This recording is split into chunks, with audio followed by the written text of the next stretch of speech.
These are the Klaviyo dashboards of some of our clients who are earning hundreds of thousands a month and sometimes near $1 million a month just from their email campaigns. As you can see, these are a huge revenue source for all of our clients, and they're something that you need to take seriously if you want to scale your e-commerce brand into the 8-figure range. In this video, I will hold nothing back, and I will share with you all the secrets of how to implement campaigns properly for your brand, how to ensure that they're generating incremental revenue, and how to make sure that you present your brand in the highest status way possible while you scale. So without further ado, let's get into it. So what are email campaigns and why should we be using them? Campaigns are one-off sends that you will send to your list and are what many people would call newsletters or email blasts. As a rough note, this should make up roughly 50% of your revenue from email marketing. So it is extremely important that we do this correctly. There is some leeway there. They could generate up to 80% of your revenue from email marketing, but as a general benchmark, you'll see them generate between 40 to sort of 60% of your revenue from email on average. Now, why are they important? Well, we're going to get quite technical here for just a second to try and explain a couple of concepts to you on what make campaigns very unique from our automated sends. So campaigns are unique and they're important because they drive revenue, which is more obviously incremental than pre-purchase flows. We're going to get into all of this in detail. I'm going to explain to you exactly what that means in just a moment. For now, just bear that in mind. They drive revenue, which is more obviously incremental than pre-purchase flows revenue. They also keep your hard-earned buyers engaged with the brand. People that you've paid money onto ad platforms in order to acquire, keeps them engaged for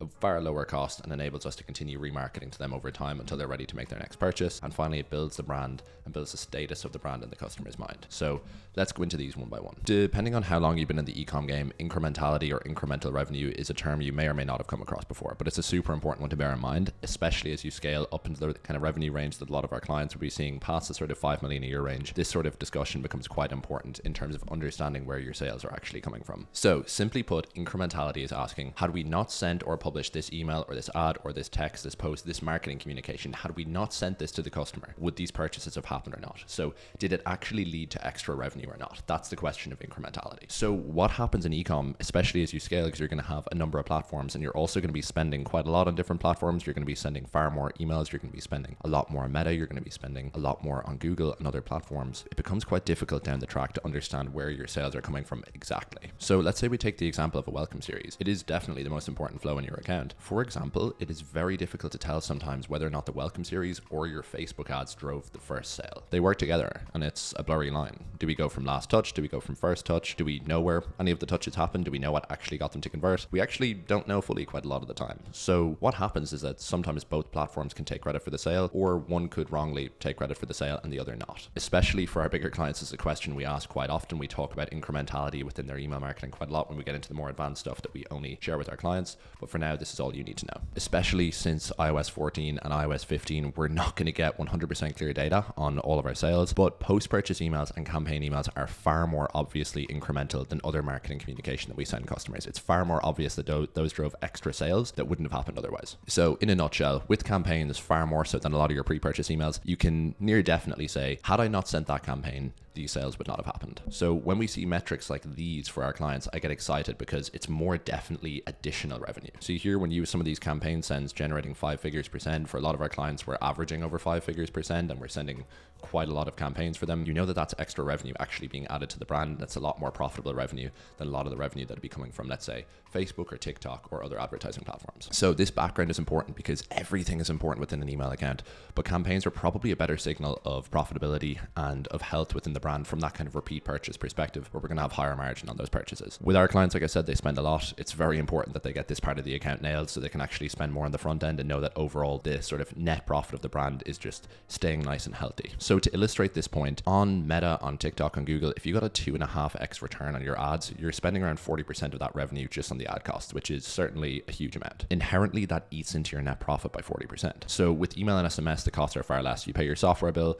and most likely an agency bill to bring in those sales. This won't even be 5% in most cases, so you have 35% more margin on those purchases. Quite a crude calculation, but at scale, you need to be thinking from an incremental perspective. So that's incrementality at a high level, just understanding that those post-purchase emails and of course your campaign sends are super, super important in terms of increasing your net profit. We now get to the second point, which is keeping people engaged and building status. So these two work together. They both come down to the strategy above all. We're going to walk through the campaign types and some examples so you can see these in mind. So broadly speaking, we're going to have two types of campaign sends. We're going to have Evergreen and we're going to have promotional, and then these have a ton of subcategories beneath them in terms of what we're going to be putting out. Evergreen campaigns, what do I mean by that? We use this term internally, and Evergreen campaigns are campaigns which have 3 characteristics. They are discount free, They can drive revenue, and they can be used at any time of year, virtually any time of year, that is. So this would be maybe showing off who loves the brand, showing off what features we've been published in, showing off our best reviews, showing off how we're different to competitors, ingredient spotlights, how we manufacture our products, showing them behind the scenes, a letter from the founder, whatever it might be. That would fall into the evergreen category. Then we have promotional emails. So this could be a new product release, it could be a sale, it could be when Black Friday is going on. These are not going to be necessarily the backbone of our strategy, but they are important to use with good justification fairly infrequently. We recommend having at least 80% of your emails not fall into the promotional category, because this will train your list correctly to not expect discounts, and then when there is a discount, they'll go berserk and you'll have a huge reaction to that sale. I use this analogy quite often with clients and quite often with the brands that I speak to every week, which is that of sweetness. Imagine if you drink tea or you drink coffee quite frequently and you never have sugar in your coffee or your tea. Then you have a friend of yours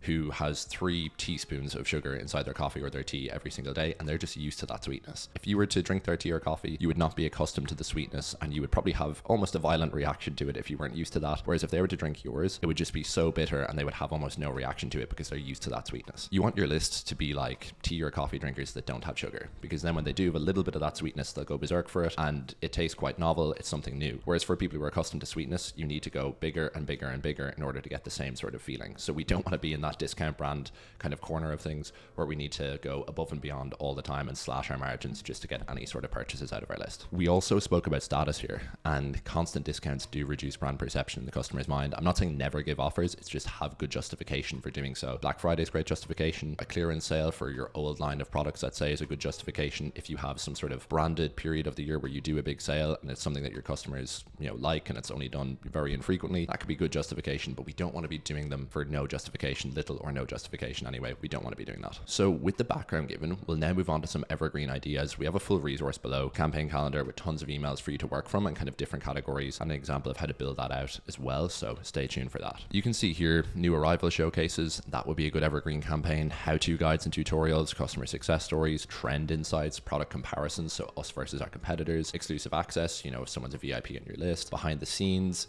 expert Q&A sessions. Maybe if you're in sort of the health space and you have something kind of like a face of the brand or something like that, someone who has a lot of status within the space. Let's say you're a skincare brand and you have a resident dermatologist on board who advises the brand. That could be a great sort of expert, email to sort of do.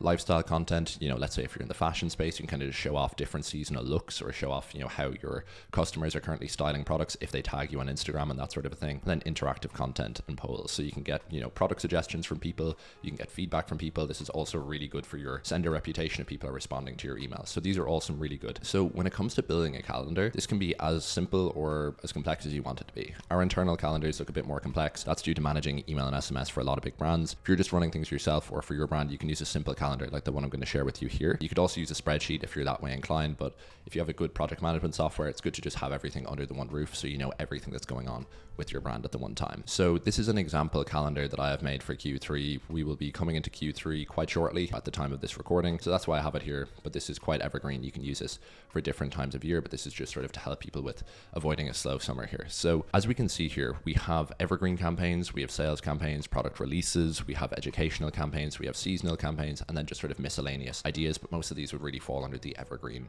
sort of side of things. This would fall into kind of promotional product releases and sales, then the rest here would just sort of fall into the evergreen category. By the way, if you want this resource, pop your email in at the link in this description that you will see. It is thewizardsofemail.com. You can pop in there and you can get this delivered straight to your inbox, this resource, if you give us your email. So make sure to do that below and we'll send this calendar right to your inbox. So you can see some evergreen campaign ideas here. We can see a gift guide campaign. We can see with this kind of environmentally conscious brand honoring the earth. We can see then here a couple of more on Earth Day in terms of another environmentally conscious brand, our investment in science. You can see here that these are just branded campaigns that work really, really nicely for the brands in question. Finally, here you can see customer reviews and kind of putting that into a branded context. Really, really nice email here on the left. And then finally here we can go through let's say all the problems that you might be facing, a simple problem to solution campaign here, which is one of the oldest copywriting tricks in the book. Call out the problems your customers might be facing and then present your products as a solution here. Really, really nice email too. You can see here even more evergreen campaigns, which are really, really nicely done. Also in the evergreen campaign side is educational emails. How-to guides here in terms of making very good tea, in terms of making sure that your hair is well looked after, and so on and so forth. You can see here you brushing your teeth the right way, how plastic is killing our plan it and this sort of a thing. And you can see here, this is all educating the customer. Really, really good style of campaign to have in your arsenal throughout the year. And then we can see a couple of more here from saunas and how heat can help hypertension, in terms of sauna sessions, mushroom pop quizzes. Anything you can do that's on brand here is going to work. It's going to be a really, really strong campaign idea. And then finally as well, seasonality is a great thing to leverage depending on the time of year that you're in. The general concept of seasonality definitely falls into the evergreen campaign style. Of course, you're going to have seasonality that's going to be more geared towards summertime, some that's more geared toward winter, but just take the principle of using seasonality here. As we can see here, 4th of July campaign, if you're in America, this is a great thing to do. Any sort of public holidays that are really, really big. So you have 4th of July or Labor Day, they're going to be very popular and a broad appeal, I suppose, across all of your subscriber base. You can see here as well how we've made an example calendar for you guys. So you can just put this in and kind of go through what kind of type of email it is. Go through, is it just email? Is it email and SMS, depending on what it is? If it is something that's a bit more promotional where you think it can drive more revenue, it's probably worth adding a text there as well. Just making sure that that's only used for times where you're sure it's going to drive revenue. We've also put in a couple of sales email examples for you. So you can see a Black Friday style email. We can see here a subscription based email here as well to try and push people over the line for a subscription. Another subscription email. Then here just a quick sale email. And you can see with sales, it doesn't need to be a super complex email, not that much copy in there.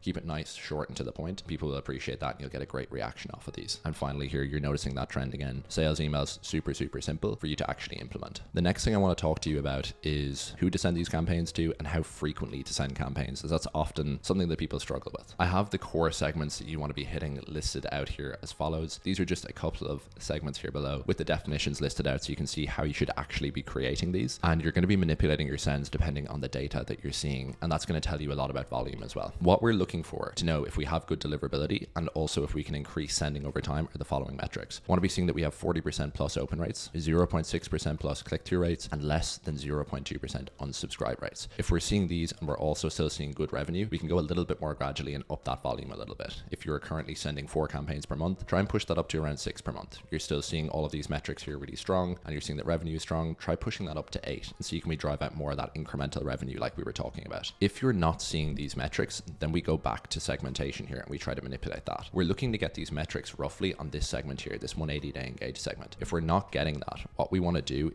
is improve our sender reputation, which is going to be the main lever that we can pull with deliverability. With deliverability, it goes sender reputation, then it goes to your infrastructure, making sure that that's set up correctly, then it goes into email content. If you're seeing really poor open rates on that 180-day engaged segment and your sending reputation is strong, go back and mail a 14 or a 30-day engaged segment for a couple of campaigns, improve those open rates, spike them, and then go back into mailing your main engaged segment. Another good thing to do if you are seeing good deliverability across the board, another way that you can actually increase the size of that engaged segment over time is you can do a couple of full list sends every month. You can send to everyone out there on your list, everyone, your not suppressed segment, all the people who can receive marketing, and do that a couple of times a month. And then what you're going to see is that a lot of people who aren't in that main engaged segment will actually open or click the email, and then they'll be pulled into the engaged segment for future sends. Also, in terms of counterbalancing that, like we spoke about hitting a 14 or 30-day engaged segment, if you hit that really tightly engaged segment for a couple of sends, that'll bring your sender reputation back up. So you're getting the benefits of mailing everyone a few times a month, pulling them into the main engaged segment, but you're not having any of the deliverability pains that might bring up from driving down your open rates and then driving down your sender reputation as a result. We're balancing it out with that segmentation plan during the month.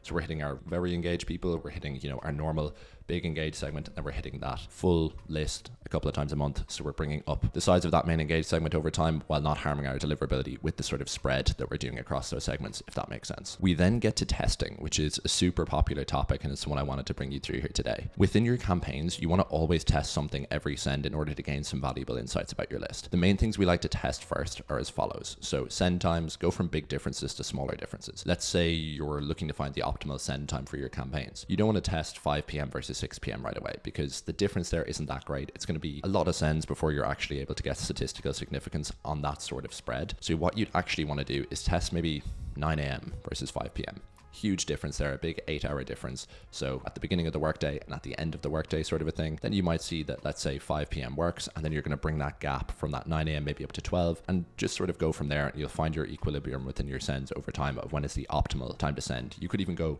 more drastic in the beginning. You could go 7 p.m. versus 8 a.m. and then work back from there depending on what's winning. Just make sure you go from bigger to smaller in order to get the optimal time to send. Subject lines are another great one. Test sending from a character, test having emojis, test long, test short, test formal versus informal, these sorts of things.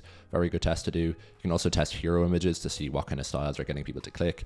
Do you put a big, very obvious button on there? Do you just put a small CTA on there? Do you make it very graphic? Do you make it more lifestyle?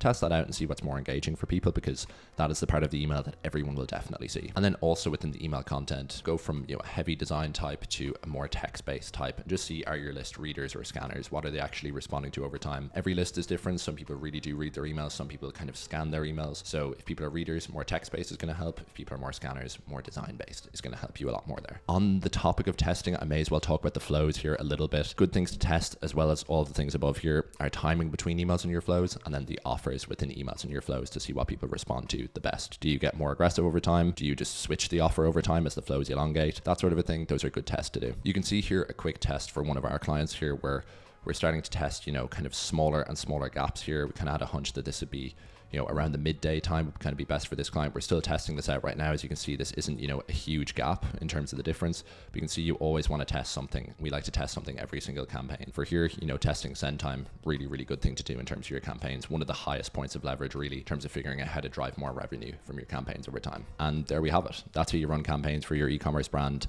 And there is a lot in here, so feel free to comment with any questions or drop me an email. And also follow us below, subscribe to the newsletter, check us out on LinkedIn and YouTube, subscribe to the channel for more guides like this. And finally, if you're running a brand doing over 100 grand a month, you can book in a complimentary consultation with us. We'll assess your goals, check what's going on with the email channel and all of your marketing channels in general, and see if it makes sense to make an offer to you and how we can scale your brand using our systems on the email and SMS side. So like I said, if you drop us your email, you can get the calendar resource that I had here with example emails and the timeline of events of when you should actually be putting those emails together. And finally, we recognize that campaigns are just one part of the puzzle when it comes to scaling your e-commerce brand to the 8-figure range with email and SMS marketing. Alongside that, another guide that you're definitely going to need to watch is our flows guide for how to automate up to 20% of your brand's revenue on the whole using the power of email and SMS marketing. If you want to check out our video on a full email marketing flows guide, you can click on this video right here. I'll see you there.